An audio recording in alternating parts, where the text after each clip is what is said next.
Buongiorno e benvenuti e ben svegliati da 7 in punto. Questa mattina parliamo di innovazione nella filiera agricola, perché c'è una nuova coltivazione sulla quale stanno scommettendo alcuni imprenditori veneti e sto parlando della paulonia. Che pianta è? A cosa serve? Qual è il suo utilizzo? Quali sono i benefici per l'ambiente di questa pianta? Lo chiederemo ai nostri ospiti. Do il buongiorno e il benvenuto a Paolo Minella, responsabile ambiente ma anche filiera innovativa della Coldiretti di Padova, e a Walter Roana, imprenditore agroindustriale, perché è uno dei primi imprenditori veneti che ha scommesso in questa coltivazione. Buongiorno e benvenuti. Buongiorno. Iniziamo subito, Minella. Che cos'è la paulonia?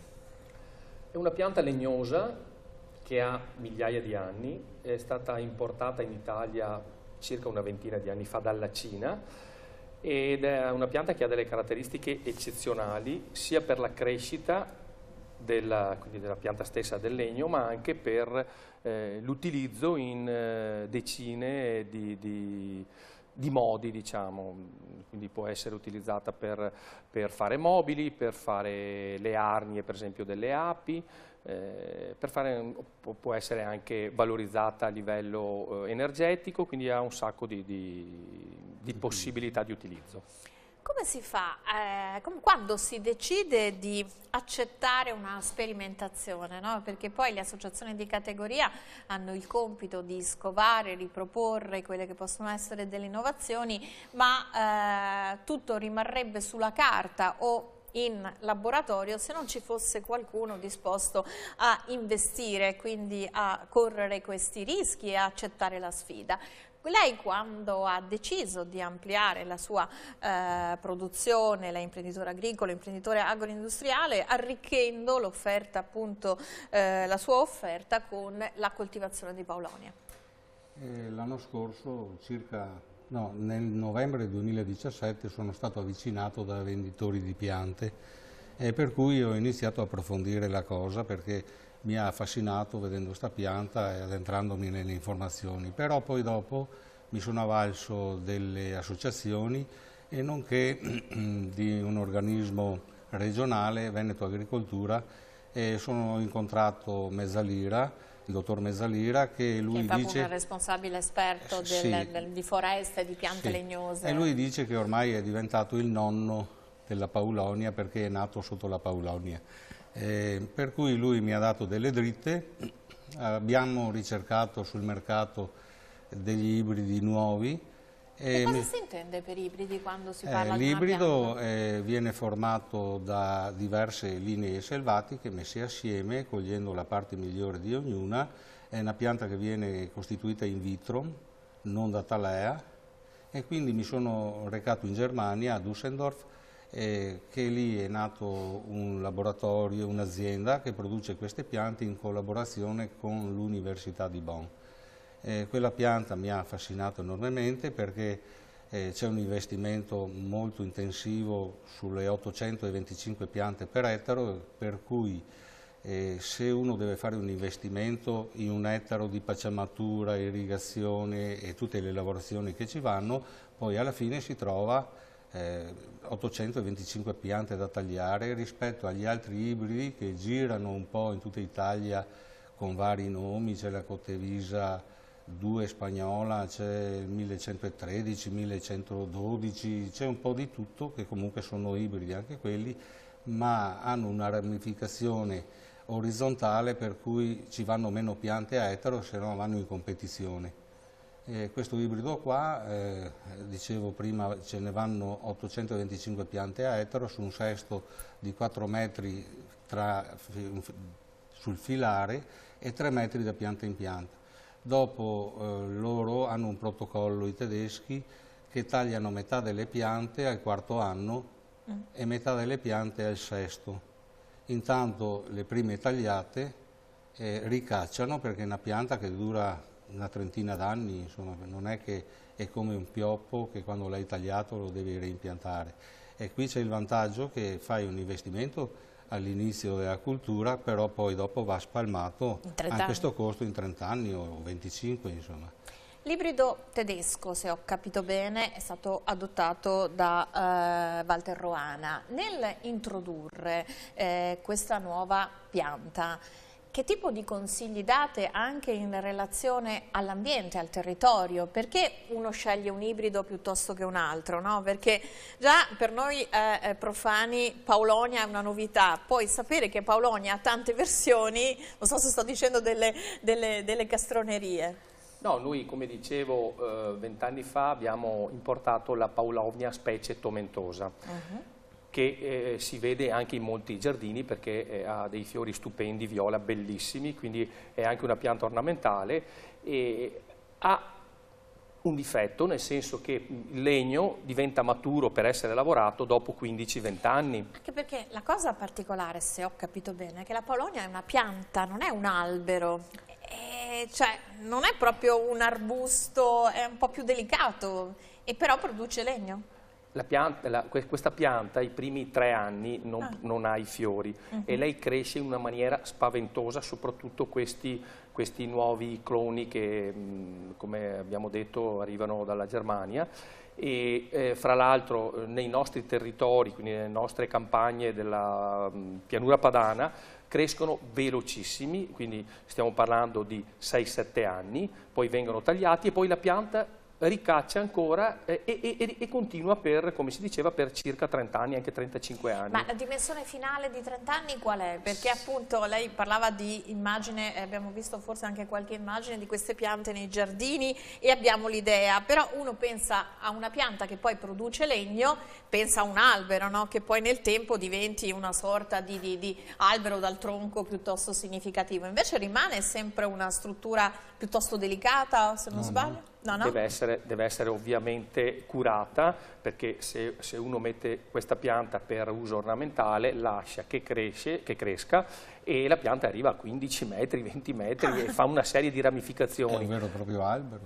È un albero. Per il nostro scopo, cioè per lo scopo della lavorazione appunto del legno, la pianta i primi 2 anni si lascia crescere in forma eretta e tutti i getti laterali devono essere tolti. I getti darebbero origine a dei rami laterali, quindi vengono tolti i getti laterali, la pianta cresce bella diritta e quindi il legno è molto pregiato. A un certo punto è chiaro che non la facciamo crescere 15 metri, ma viene bloccata a 6-7 metri di altezza. Lei ci ha spiegato come avviene la coltivazione e quali opportunità ha avuto da un punto di vista proprio, qual è l'impiego di questa coltivazione, perché ci ha spiegato come viene coltivata, come viene trattata la pianta, certo, come funziona a un certo punto. Ci siamo orientati anche a coltivare sta roba proprio per vedere di dare un reddito diverso all'agricoltura che oggi ha il bilancio pressoché a zero con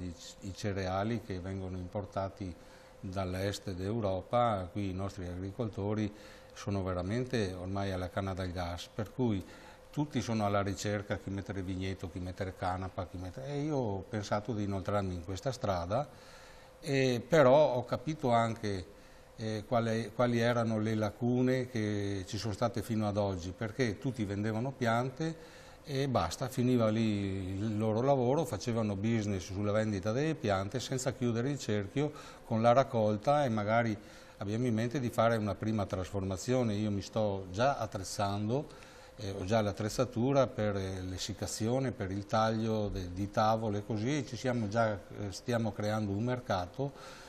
A ultimo proprio l'altro giorno abbiamo venduto del legno stranamente che viene da là, dal Giappone, dalla Cina, abbiamo venduto diversi metri cubi di tavole in Giappone. Credo che ci sarà una forte esigenza sempre più grande di questo legno perché è diventata anche un po' una moda. Ma quanto è una moda, quanto invece è un legno che, mi passi il termine, facile da coltivare, che dura 30 anni, che è comunque duttile, leggero e poi ha anche dei vantaggi per l'ambiente? Sì, ci sono 2 aspetti. Uno è un legno leggero, per cui se si pensa andare a allestire dei caravan con un legno che pesa 3 quintali un metro cubo, quindi va a favore della portata del camper, del caravan. Pensi se uno dovesse allestire una nave da crociera, è un paese, 5.000-6.000 persone, tutti gli arredi interni, quindi chi potrebbe far fronte a allestire una nave? Io credo che se anche dovessimo investire tutto il Polesine, siamo ancora delle formiche nel mondo del legno, capisci? Perché manca, da statistiche che ho sentito, l'80% del legno. Eravamo importatori dalla Cina e adesso la Cina e il Giappone importerebbero loro da noi andare verso in là. Quindi dico, non c'è nessun timore nell'impiantare sta roba, che viene anche in fretta, quindi anche hai un reddito molto veloce, perché già è il quarto/quinto anno, uno ha un reddito che copre tutte le spese che sono fatte poi per 25 anni. C'è anche un guadagno dopo il quarto/quinto anno? Noi abbiamo valutato in un business plan che proprio in mano anche a uno che non cura proprio sta pianta come si dovrebbe, gli rimangono 3-4 mila euro a ettaro netti ogni anno, per cui siamo a 10 volte tanto il mais, capisci, o la soia.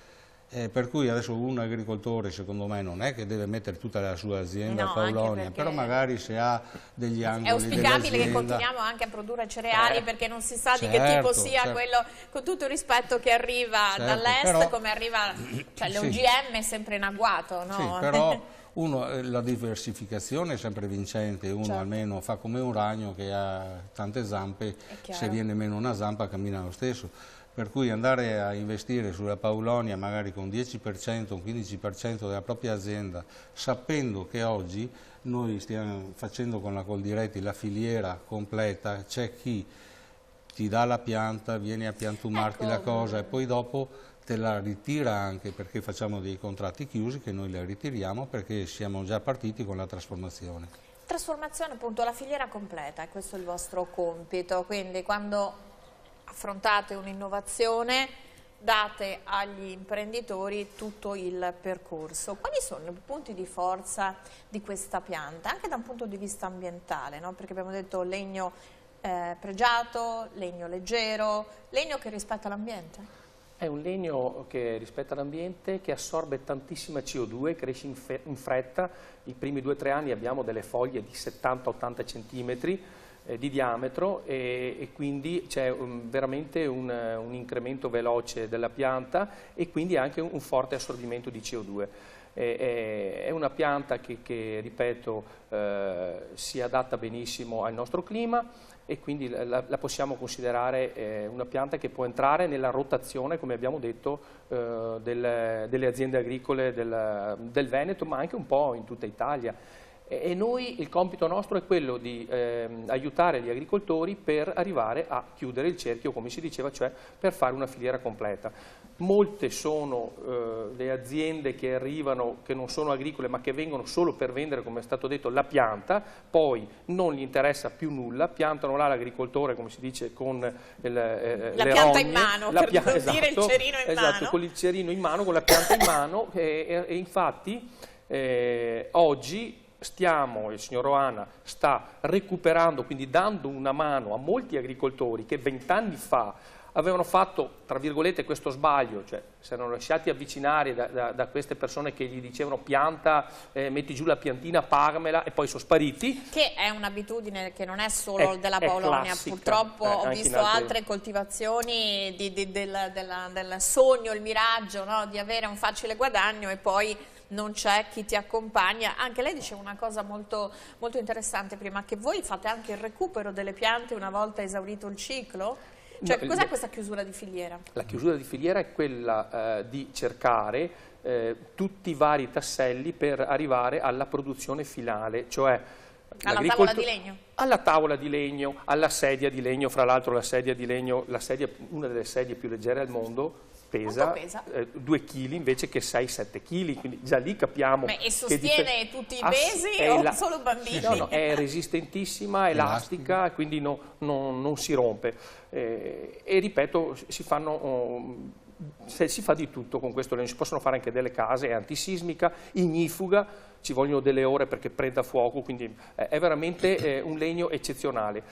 Però quando siamo partiti un po' di anni fa, non ci sono state delle persone come il signor Oana che hanno creduto veramente e hanno investito con i soldi della propria azienda, cominciando a dire bene, io sì faccio l'imprenditore e produco, cioè coltivo, mi preoccupo però dopo anche di cercare chi può lavorare, magari quindi l'azienda agricola può addirittura con le seghe, infatti Soroana si sta attrezzando con delle seghe, con delle attrezzature, per fare già le tavole essiccate, pronte.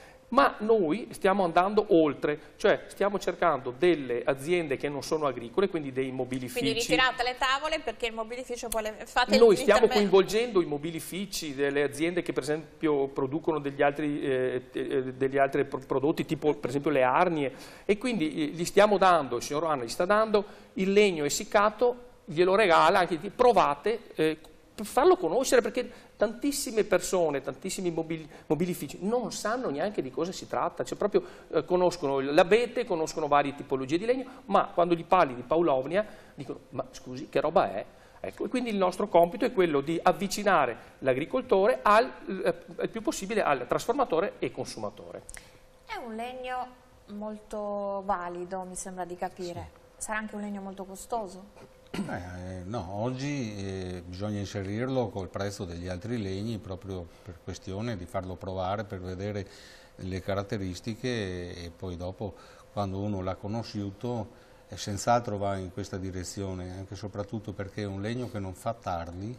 Difatti quel giapponese che mi è venuto a trovare in azienda e ha acquistato diversi metri cubi di roba è perché lo Stato giapponese ha imposto di costruire case con questo legno che non ha bisogno di antiparassitari e quindi dura di più nel tempo, poi è un legno anche che non assorbe umidità. Infatti con tutte queste caratteristiche io faccio difficoltà a pensare che possa essere un legno che non costi più degli altri, e ci possono essere state anche delle resistenze legate al mercato del legno. Mi viene in mente adesso, perdonatemi, in questo momento con tutti gli alberi schiantati forse è il momento in cui la Paulonia viene vista meno, perché dicono che tutto il legno che dobbiamo smaltire e vendere. Ecco, volevo capire come si può inserire in un panorama di mercato del legname. È difficile capire di quanto legno abbiamo bisogno, però mi hanno detto che tutto quel legno che ha avuto quella disgrazia con quei venti che hanno vessiato qui nell'Alto Veneto e in Trentino sarebbe il legno che serve mezz'ora di lavoro per lavorare tutti quelli che lavorano in legno in Italia, per cui sembra una grande cosa che ci sia tutto sto legno, ma non ci sarà mai un eccesso di legno in giro sul mercato, perché siamo da sempre importatori, dall'Africa anche tutti i legni esotici non possono più arrivare in tronchi, ma arriva magari della roba trasformata, dalla Russia arriva ed è caro il legno da di là. Quindi io dico produrlo in loco, a chilometro zero, come dice la Coldiretti, trasformato in loco, un legno con queste caratteristiche che è anche semignifugo perché brucia a 430 gradi di temperatura rispetto agli altri legni che bruciano a 200, 250, 270. È un legno particolare che deve essere conosciuto. Noi adesso pian piano stiamo inserendoci sul mercato con qualche metro cubo di qua, di là e via, in modo da farlo conoscere, però tanti falegnami lo conoscono già. È che come fai a farlo utilizzare se non ce n'è? Qui a rovescio di tutte le altre culture, qui se più ne hai, più prendi in mano il mercato e diventi interessante. Mentre magari con altri prodotti più ne hai, più si abbatte il prezzo. Per esempio, lei sta facendo un invito quasi ai suoi colleghi di insomma, diversificare la produzione, perché questo può essere un filone. E poi ho dato l'esempio, non è che io dico piantate vivendo le piantine, io li seguo in tutto fino alla raccolta e all'acquisto. E in primis come coltivatore diretto. Si offre anche come una sorta di incubatore di questa, insieme con la Coldiretti, fare le start-up eventuali per chi volesse. Noi l'anno scorso siamo partiti in 7. E adesso quanti siete? E adesso quest'anno siamo in 27. Comunque ne abbiamo in tutta la provincia di Rovigo, abbiamo una piantagione anche in provincia di Padova, 4 ettari e mezzo, a Rovigo ne abbiamo giù a Riva di Ariano nel Polesine, ne abbiamo a Ceregnano, nel comune di Ceregnano, nel comune di Stienta, a Sant'Apollinare, a Fenil del Turco. Adesso quest'anno c'è stato anche qualche pioppicoltore storico che prova a impiantare 3-4 ettari, proprio anche uno che era abituato a far pioppi e vuole provare a fare sta paulonia.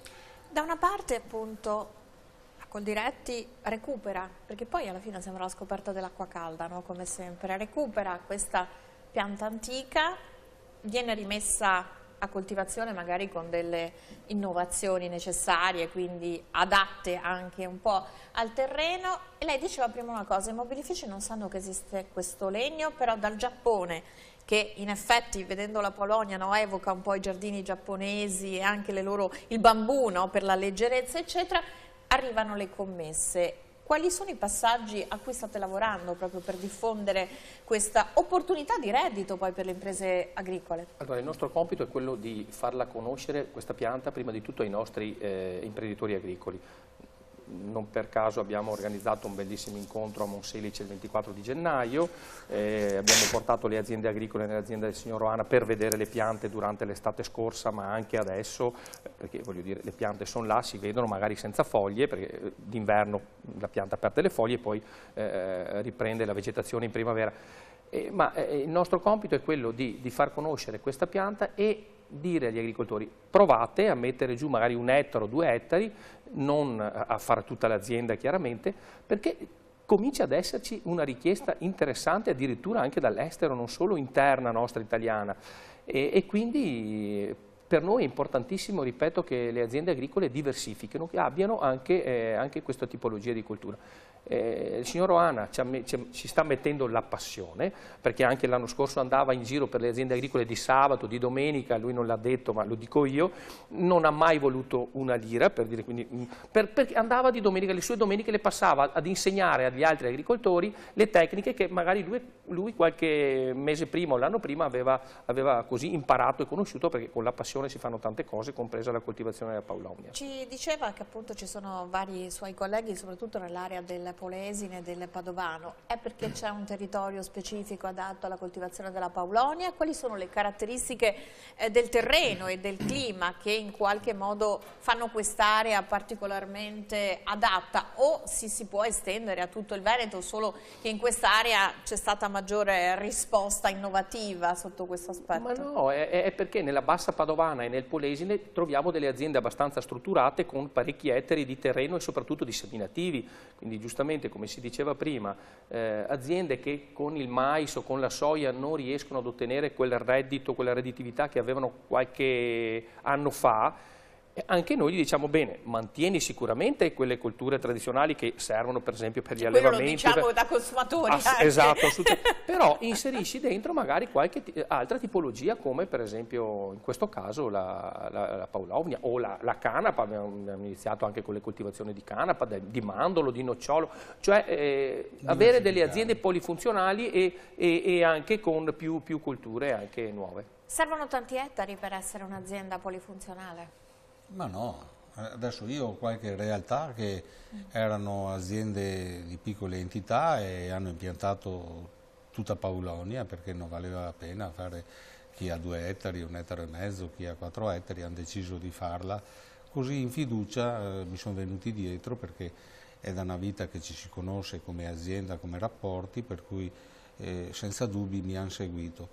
Tornando un po' all'inizio, la molla che mi ha fatto scattare la scelta immediata di andare su questa strada è stato proprio quando sono stato in Germania a visitare quell'azienda che produce queste piante, e ho imparato che proprio quell'azienda è andata a impiantare la paulonia in Spagna, al sud della Spagna, perché ha delle caratteristiche climatiche proprio adatte per la paulonia, caldo umido. E allora io dico, noi siamo circa in quella situazione, anzi abbiamo un sottosuolo migliore, perché noi abbiamo una falda che è circa 1 metro, 1,5 metri, mentre lì in Spagna hanno una falda che è 8 metri, per cui devono assistere alla pianta con più tempestività, con l'irrigazione a goccia, essere sempre presenti, mentre noi non abbiamo proprio sto vincolo, dobbiamo intervenire. Il polesine, polesine. Ha delle caratteristiche certo, positive. Per Quella cui, sana umidità dico, no, serve a qualcosa. Per cui ho detto, se questa azienda tedesca parte da Düsseldorf e va a 2600 km a impiantare queste piante, sarà mica un matto. Dico, io che ho il terreno a 20 metri da casa, perché non provare a farlo? Capisci? Dopo è logico che ci sarà qualche problema, ma mi pare che oggi è tutta una soddisfazione, poi è una pianta anche bella da vedere. Una pianta... Ma lei ha immobili in Paulonia? Sì, adesso c'è proprio un mobiliere di Casale di Scodosia che impianterà 30 ettari, perché ci crede anche lui quindi impianta una 30 filiera quasi chiusa, sì, se la produce, se la lavora e... Certo, noi vogliamo fare una rete di imprese proprio per creare un gruppo che sia autonomo, perché qui di eterno non c'è nessuno, no? Per cui se anche almeno così dicono. Per cui allora abbiamo i coltivatori che fanno il loro lavoro e abbiamo i consumatori, meglio artigiani che grosse industrie, perché se noi guardassimo l'IKEA consumerebbe 12.000 ettari di legno, tutto il legno che lavora, ma noi non abbiamo bisogno, potremmo dare della roba anche all'IKEA, di fissarsi con un unico interlocutore, perché domani se ti chiude il rubinetto sei rovinato, per cui è meglio avere 100 produttori di mobili, di sedie e di quant'altro e avere un rapporto anche e una rete qualità, chiusa, sì, con ma tutto anche rispetto per i perché colossi. così se viene meno uno non te ne accorgi. Quindi però è una garanzia che se domani manca uno o l'altro il binario è formato, un binario in discesa, e quindi anche chi va a investire ha la tranquillità che se viene meno qualcuno... Sì, c'è sempre un po' una capito? riserva. La locomotiva va da sola. Siete sempre in prima linea, no? Nel proporre delle innovazioni proprio per offrire agli associati delle opportunità di sperimentazione ma anche poi di guadagno, perché insomma il settore primario non è semplice. Quali sono gli altri utilizzi della Paulonia? Adesso chiedo delle curiosità, al di là della produzione di legno. Si parlava di alberi, di piante ornamentali che fanno dei bei fiori. C'è anche l'ipotesi di, non so, di un impiego alimentare o è velenosa? No, il legno chiaramente non ce lo mangiamo, no. Però per esempio dai fiori... Ma siccome si mangia di tutto ormai? Dai fiori si ricava del buonissimo miele, quindi l'idea è anche quella, sempre per il circuito della filiera chilometro zero, costruire delle arnie di Paulovnia e negli ettari, nei campi di Paulovnia mettere anche appunto le api che possono appunto produrre il miele dei fiori di Paulovnia. Questo è un altro utilizzo di una parte della pianta. Una produzione esagerata, dicono che da un ettaro di Paulonia le api producono 5 quintali di miele, quindi... Ma anche le api sono innamorate della Paulonia. Sì. Io vi ringrazio, non ho più tempo a disposizione. No, c'era da aggiungere qualcos'altro, cioè il ciclo della Paulonia non si chiude solo con il legno proprio nobile che vai a tirar fuori, ma dagli scarti si può anche ottenere un biochar, un carbone vegetale che si forma con un'attrezzatura col sistema pirolisi, per cui tutta l'anidride carbonica che la pianta nel suo ciclo vitale ha assorbito, parte va stoccata nei mobili e quindi non va emessa, certo. E la parte degli scarti, anziché bruciarla, se uno produce biochar che brucia in assenza di ossigeno, e poi come superemendante nei terreni. Io ringrazio ancora per queste precisazioni, purtroppo ci sono i tempi televisivi, non ho più minuti a disposizione, ringrazio i miei gentili ospiti, ringrazio Paolo Minella, responsabile ambiente Codiretti Padova, e Walter Ruana, imprenditore agroindustriale e sperimentatore incubatore di coltivazione di Paulonia con passione. Torniamo domani mattina alle 7 in punto, grazie per averci seguito, arrivederci.